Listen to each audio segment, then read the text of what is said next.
Magandang umaga po sa inyong lahat mga kaibigan ko. Ayan, nakikita nyo po yung mga puno na yan. Nandito po ako sa isang lugar ng Santa Cruz, Laguna. Yan po mga hinog na yung mga tawag dito. Mga kalamansi, gaya po nito. Yan, nanguha po ako ng kalamansi. Yan mga kaibigan.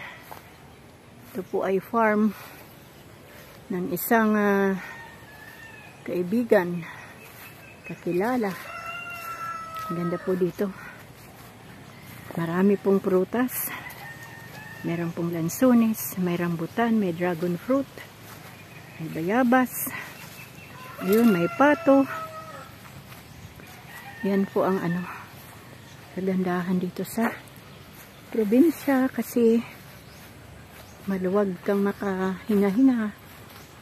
Yan po ang lansones. Yan yung mga buko, nyug. Yan po. Yan yung mga sambong. Sambong. Yan ang baby. Tapos yung mga manok doon. Tignan natin yung bayabas dito kung merong bunga. Napaka-peaceful mga kaibigan ang ganitong lugar. Namimiss ko ito. Kasi sa ganitong lugar po ako lumaki, sa lugar na Sibuyan Island. Kaya pag nakakarating po ako sa ganitong lugar, ay naalala ko po ang aming isla. Parang Sibuyan Island lang po ito. Hindi po ba mga kaibigan? Ganda po ng lugar dito. Yan yung mga kulungan ng bibi. May mga bibi dyan. As in, eb-eb. Not baby, but bebe. Bibi. Ayan po. Yan po. May manok. Yan, tumitlaok na po yung tandang. Yan mga kaibigan, ang buhay ng farm. Yan po. Tapos doon may kambing doon. Yan po. May kambing doon. 3 pirasong kambing.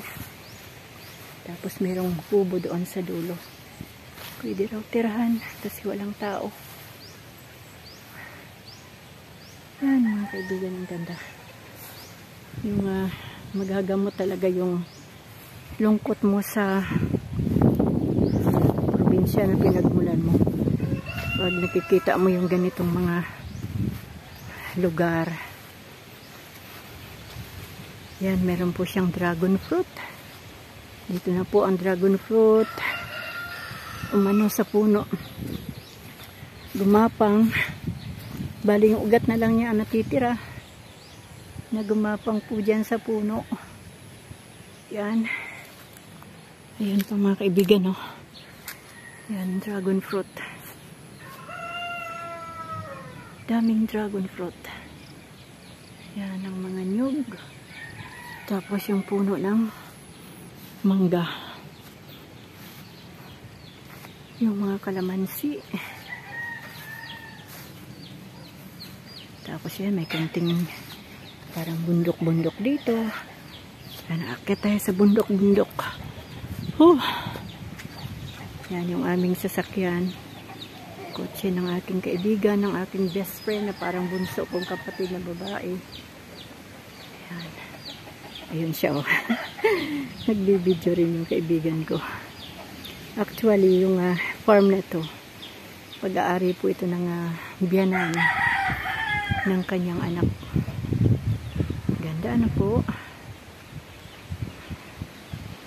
Napaka peaceful mga kaibigan ng lugar na ito. Napakatahimik. Yung talagang wala kang iisipin. Kundi mapakikinggan mo lang dito yung galaw ng mga nyug, yung huni ng hangin. Ay, salamat sa Diyos dahil nakarating po ako sa lugar na to. Bibihira na po ang panahon na makarating sa ganitong lugar, pero Salamat sa Diyos sa aking best friend. Dahil isinama niya po ako dito. Galing pa po kami sa palengke ng Santa Cruz, Laguna. At ito po ay part pa rin ng Santa Cruz. Yan mga kaibigan. Sige lang. Yan mga kaibigan. Oh.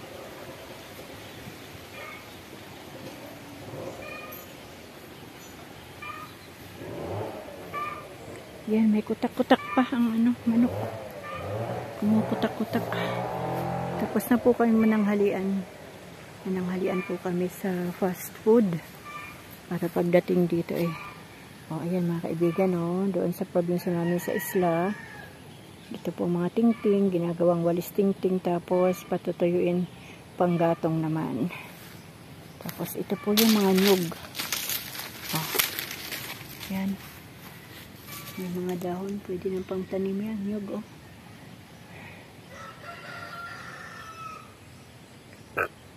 Kamusta po kayo mga kaibigan? Kamusta po ang ating buhay-buhay ngayong araw? Regalo po ni Lord to sa akin na nakarating po ako sa lugar na to.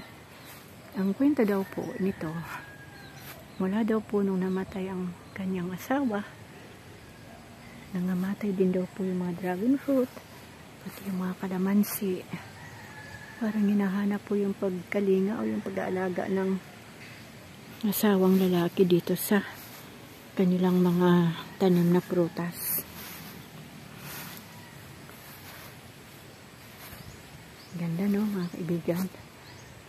Ako po isa rin po ako sa mapalad na anak ng Diyos kasi meron din po kaming ganitong lupa sa isla. Medyo lawak-lawak din. Yan po ang mga lansones yata ito. Yan si kambing. Yan po ang mga lansones. At yan pala yung mga lansones. Yan mga kaibigan, hanggang dito na lang po ang ating video kasi naikot na po natin ang area. Pero kalahati pa lang po yan, hindi pa po doon sa bungad. Maraming salamat po sa inyong pakikinig at panunood. Salamat po. God bless us all po. Bye!